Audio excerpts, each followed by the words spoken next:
दोस्तों नमस्कार, जोहार। चलिए जानते हैं झारखंड सूबा की ताज़ा खबरों को, लेकिन उससे पहले अगर आपने अभी तक इस चैनल को सब्सक्राइब नहीं किया तो सब्सक्राइब कर लें, जिससे कि आपको झारखंड सूबा की ताज़ा खबर रोजाना मिलती रहे। सबसे पहली खबर, मुंबई से देवनगरी तक सीधी हवाई सेवा शुरू, देवघर पहुंची पहली फ्लाइट। लोगों ने कहा कि इस हवाई सेवा यात्रियों को काफी राहत पहुंचाएगी। मुंबई से देवघर की सीधी हवाई सेवा शुरू हो चुकी है। मंगलवार को दोपहर 1 बजे इंडिगो की पहली फ्लाइट मुंबई से देवघर पहुंची, जहां वाटर कैनन सैल्यूट से स्वागत किया गया। एयरपोर्ट से बाहर निकले यात्रियों ने कहा कि हवाई सेवा यात्रियों को काफी राहत पहुंचाएगी। करीब 180 यात्रियों को लेकर पहली फ्लाइट मुंबई से देवघर पहुंची। देवघर पहुंचने पर लोगों ने बाबा बैद्यनाथ की धरती को नमन किया और कहा कि प्रधानमंत्री नरेंद्र मोदी के कारण ये संभव हो पाया है। फ्लाइट से देवघर पहुंचे बमपास टाउन निवासी मिथिलेश कुमार ने बताया कि मुंबई की हवाई सेवा शुरू होने से देवघर समेत पूरे संथाल परगना, बिहार का भागलपुर, बांका, जमुई समेत आसपास के कई जिलों के यात्रियों को सहूलियत होगी।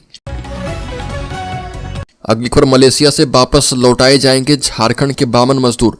11 से 20 दिसंबर तक वापसी होगी। 1 साल पहले कमाने गए, अब खाने के भी पड़े लाले। मलेशिया की राजधानी कुआलालंपुर में फंसे झारखंड के 52 मजदूरों और उनके परिजनों के लिए अब जाकर अच्छी खबर आई है। भारत सरकार ने इन मजदूरों की वापसी की तैयारी शुरू कर दी है। कुछ कानूनी प्रक्रियाएं पूरी की जा रही है और इसके बाद सबको 11 से 20 दिसंबर तक वापस देश लाया जाएगा। ये जानकारी गिरिडीह के सांसद ने दी है।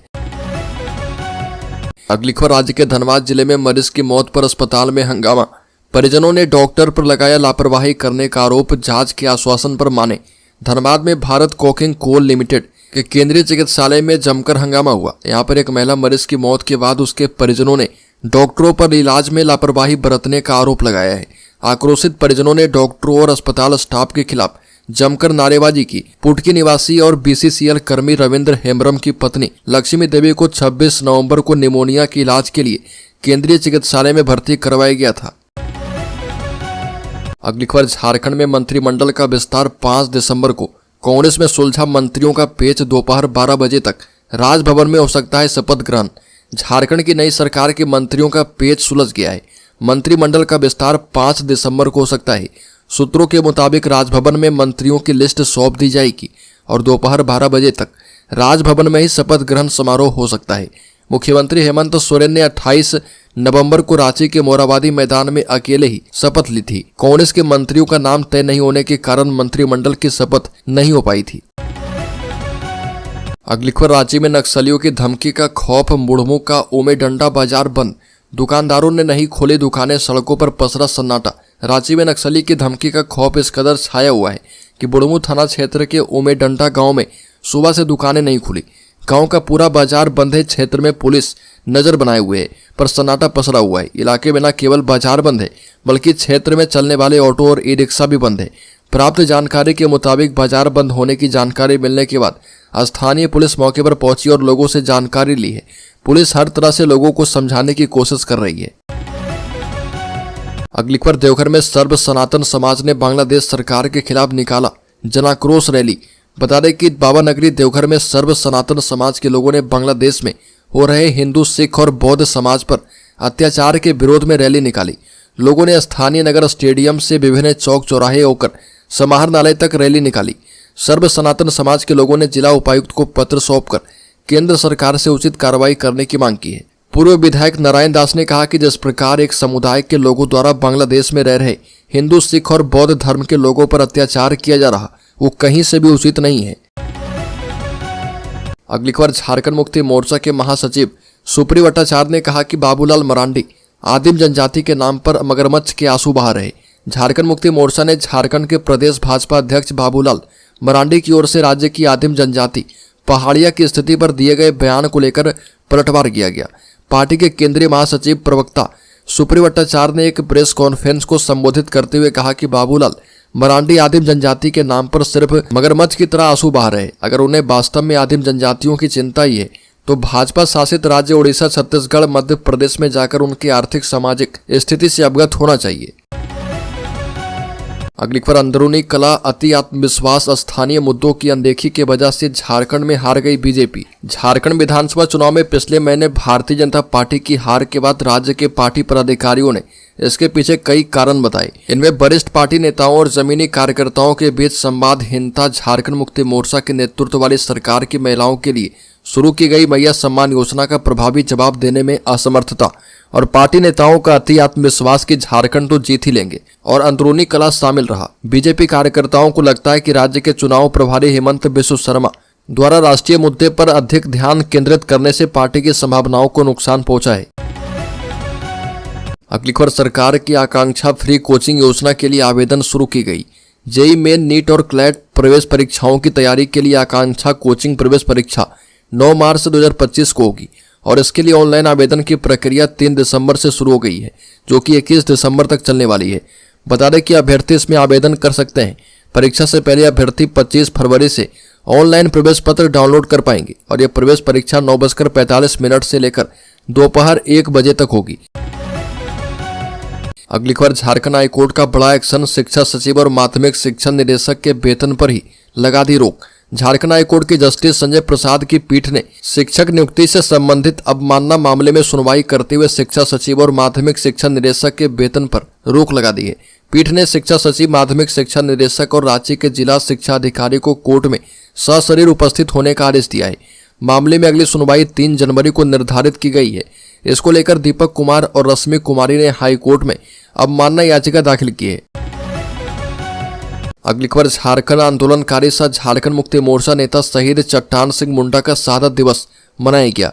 कार्यक्रम में मुख्य अतिथि विधायक प्रतिनिधि मिथुन गागरई एवं विशिष्ट अतिथि झारखंड मुक्ति मोर्चा जिला सदस्य आलोक मुंडू रहे हैं। कार्यक्रम को संबोधित करते हुए विधायक प्रतिनिधि मिथुन गागरई ने कहा कि झारखंड आंदोलनकारी शहीद चट्टान सिंह मुंडा झारखंड मुक्ति मोर्चा के एक सच्चे सिपाही थे और उनका बलिदान बेकार नहीं जाएगा।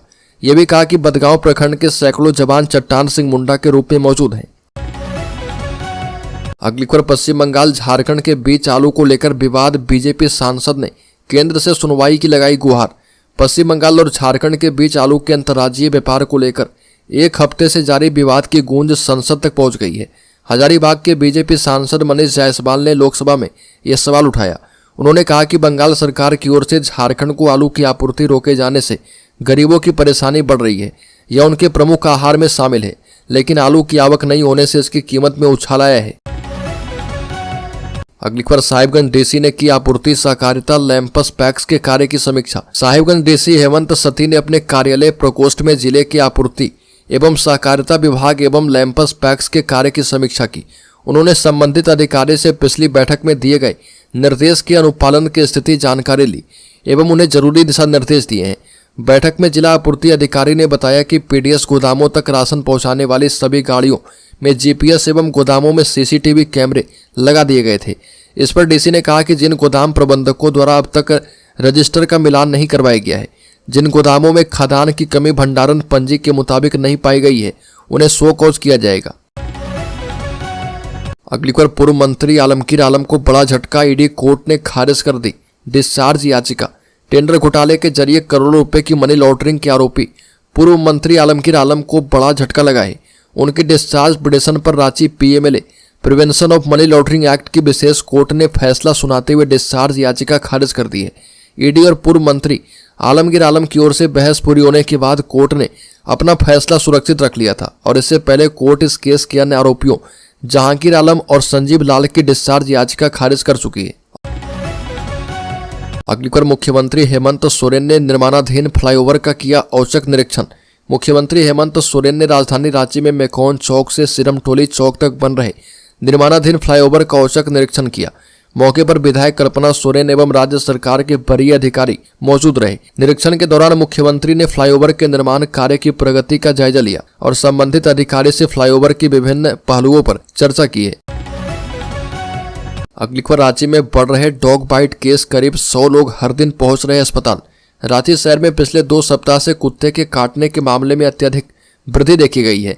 शहर का सदर अस्पताल इस बढ़ते संकट का प्रत्यक्ष गवाह बन रहा, जहां प्रतिदिन 100 से 150 लोग एंटी रेबीज वैक्सीन लेने के लिए पहुंच रहे। यह संख्या चिंताजनक है और शहरवासी के लिए बड़ा खतरा बन चुका है। कुछ जानकारों का मानना है कि सर्दी के मौसम में कुत्तों का आक्रामक व्यवहार बढ़ जाता है। मौसम में बदलाव कुत्तों के व्यवहार को प्रभावित कर सकता है और उन्हें अधिक आक्रामक बना सकता है। यह एक संभावित कारण हो सकता है क्योंकि रांची में डॉग बाइट के मामले तेजी से बढ़े हैं। अगली खबर, झारखंड में नेता प्रतिपक्ष के लिए लॉबिंग हुई तेज। बाबूलाल मरांडी, चंपई सोरेन, सीपी सिंह और नीरा यादव हैं रेस में। नेता प्रतिपक्ष को लेकर लॉबिंग तेज है और जानकारी के मुताबिक 9 से विधानसभा का विशेष सत्र शुरू होने से पहले नेता प्रतिपक्ष का चयन कर लिया जाएगा। नेता प्रतिपक्ष की रेस में पूर्व मुख्यमंत्री बाबूलाल मरांडी, पूर्व मुख्यमंत्री चंपई सोरेन, पूर्व स्पीकर सीपी सिंह और नीरा यादव का नाम सामने आ रहा। इस मसले पर बीजेपी के प्रदेश अध्यक्ष बाबूलाल ने कहा कि हेमंत सरकार के मंत्रिमंडल का गठन हो जाने दे, सत्र शुरू होने से पहले नेता प्रतिपक्ष चुन लिया जाएगा। जानकारी के मुताबिक भाजपा नेता प्रतिपक्ष के लिए ट्राइबल या नॉन ट्राइबल फेस पर मंथन चल रहा है। यदि ट्राइबल फेस को नेता प्रतिपक्ष बनाया जाता है तो बाबूलाल या चंपई सोरेन में से किसी एक को चुनना होगा। अगली खबर, झारखंड के शिक्षकों कर्मियों के लिए अच्छी खबर, मानदेय वृद्धि। झारखंड के पारा शिक्षकों के लिए अच्छी खबर है।